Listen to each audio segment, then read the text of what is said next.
Yes. First of all, yeah, it's a sad situation that such a successful relationship between Jose Mourinho and Chelsea FC, and like this, of course. And so I wish, especially Jose, all the best, and that he can, yeah, use the time a little bit for himself, because as I know from my own experience, it's not after a few days, weeks, whatever, however, how long you ever need. It's yeah, it's good to have a little bit rest, because I think he worked now for the last, I don't know how many years, constantly, and that's not easy on this high level. And yeah, I wish him all the best. And sometimes football is like this. If some people have to make decisions, we are not close enough to that we can know why they made that. It's obviously because of results or something else. I don't know. So I only, like all of you, interested. I think you are more interested than myself about the reasons. But yeah, it's not too good that a thing like this really great relationship end like this. I don't know if you've heard what Tony Pulis has had to say today. Yeah, 5 minutes ago I heard.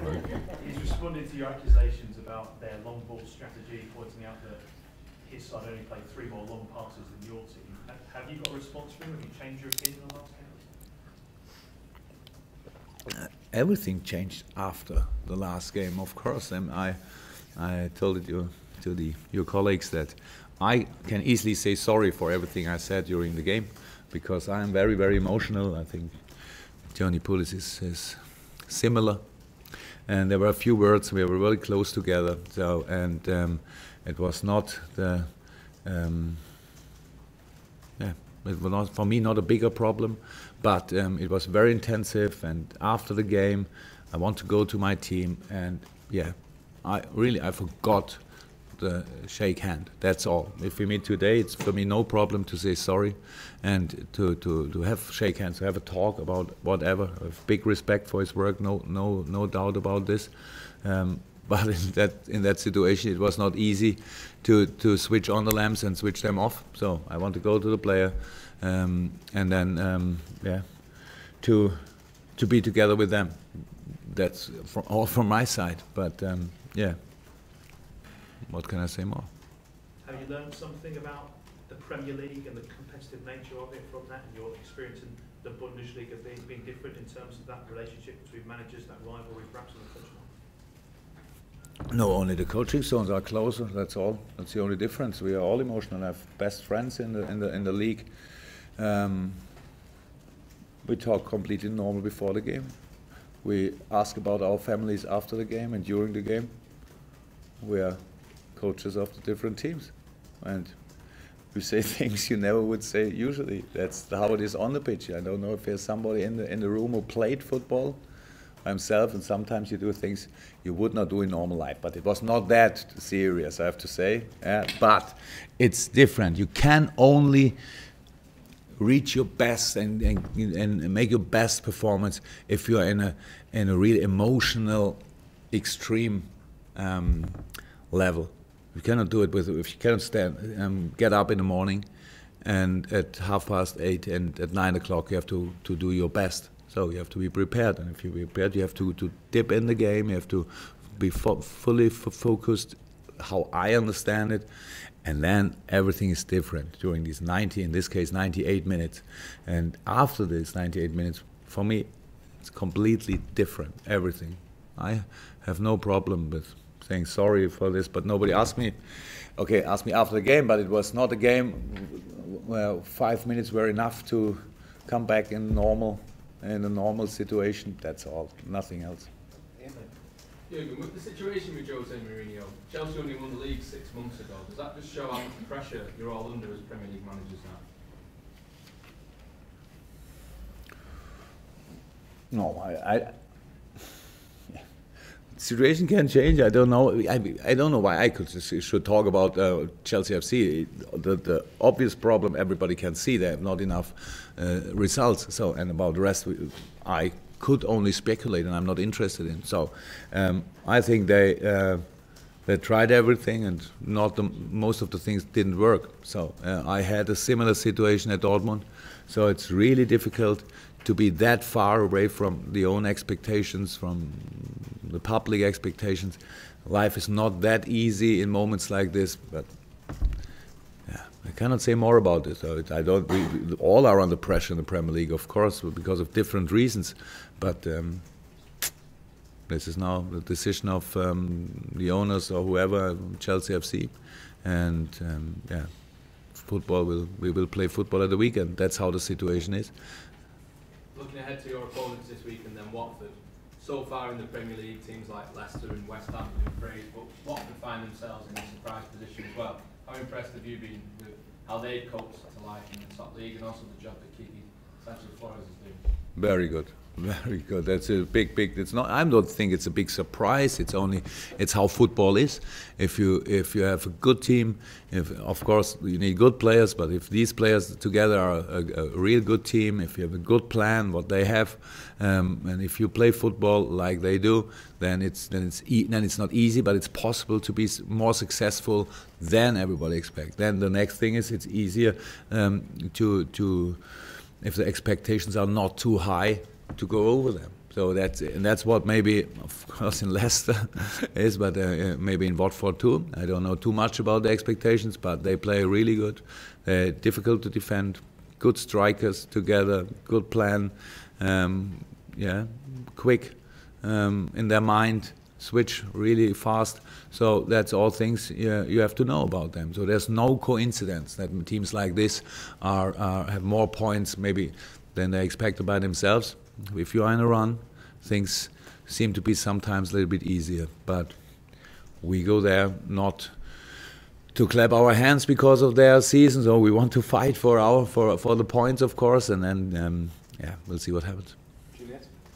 Jurgen, you've spoken about Jose Mourinho and Tony Pulis as well, but with those two incidents this week, and you've only been here a couple of months, has it changed your opinion of English football and the way it's laid out in this country? No. Yeah, the money. Now I'd start talking about money. Usually you do this. In the league is because of this. All the teams have real quality players. So that's how it is. So and they all can make the decision. In each team there are players they can make the decision, so that's why the results are really close.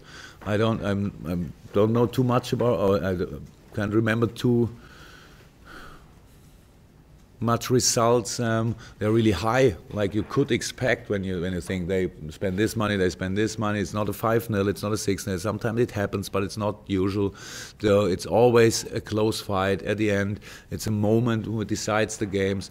That's what makes this league such interesting. It's interesting because you always have to be fully concentrated. There are only a few moments in the whole season where you can enjoy, where you can say, okay, that's how it should be, in our opinion. So the rest is hard work, and that's for all the teams. And so it's, how I said, it's the closest, and if it's the closest, then it's the best competition in the world, because you can win everywhere, but you can lose everywhere too. That's the situation.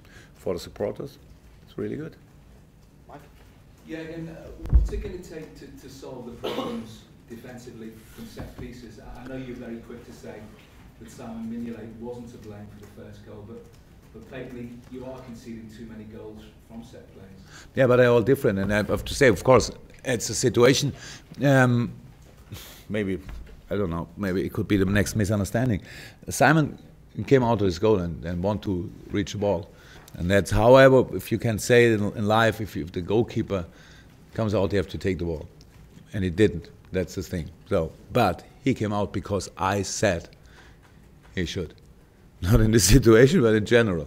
Because I think, as a goalkeeper, you have to try to help in a 6-yard box as much as you can. That's what he tried. And if you try, sometimes you miss. That's all. It's not about quality. That's not about something else. It's only this situation.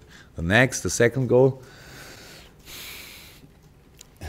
No, I think that's football. Nobody speak about things like this after the game, because we defend bad set plays, but it was a foul and it was offside. So in one goal, but nobody spoke about this. Everybody spoke about, I don't know what, Jurgen Klopp, Tony Pulis, celebrating with fans, whatever. Nobody speak about this. That's if it's a foul and it's offside. How can I tell my team defend it better?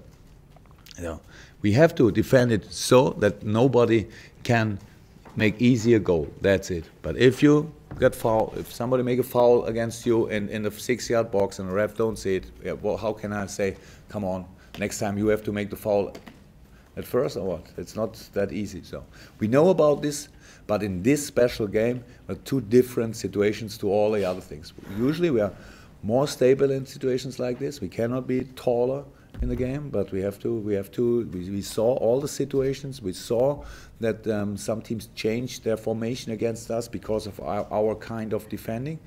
We try to change now again, of course, to something to be better prepared for situations like this. But that's all. How do you think you're going to get the best out of Christian Benteke? Because his form has sort of fluctuated. I know he's had problems with injuries since he signed for Liverpool, but we haven't seen the Christian Benteke consistently for Liverpool that we saw at Aston Villa. Do you think he needs to be served better from the wide areas? Yeah, the problem, I don't know if it's a problem, but the situation is that as a striker, if you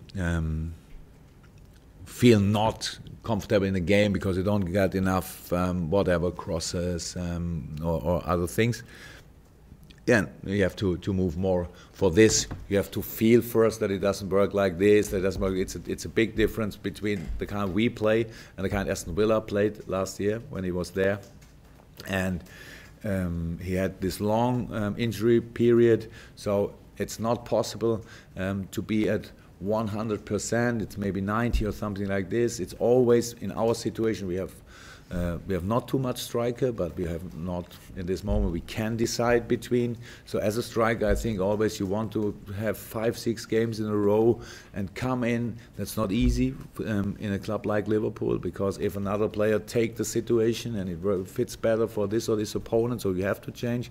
That's different for him too, because in Aston Villa, I think when he was fit, he played, no doubt about this. And here, everything is different. It's what I say. I have time to work. So he made very good games for us. He made brilliant goals for us. So that's not a problem. But I'm not sure that anybody in Aston Villa saw the best Christian Benteke. So we have to work on it. That he's young enough to develop, and that's what we do. Eleanor? Yeah. How do you think squad-wise? Sorry. How do you think squad-wise? Squad-wise. Oh, injuries. Ah, thank you. Injuries. Yeah, we have nearly the same situation as last week. Plus Millie. That's really bad. Millie had problem with his calf. Yeah, what can I say? It will take a few days. We made a scan. It was after warming up in training. We did not too much in training, and after warming up, he felt something. So we didn't want to take a risk, and told him, "Come on, go in. Let's look what it is." And then when we made the assessment, we saw it's a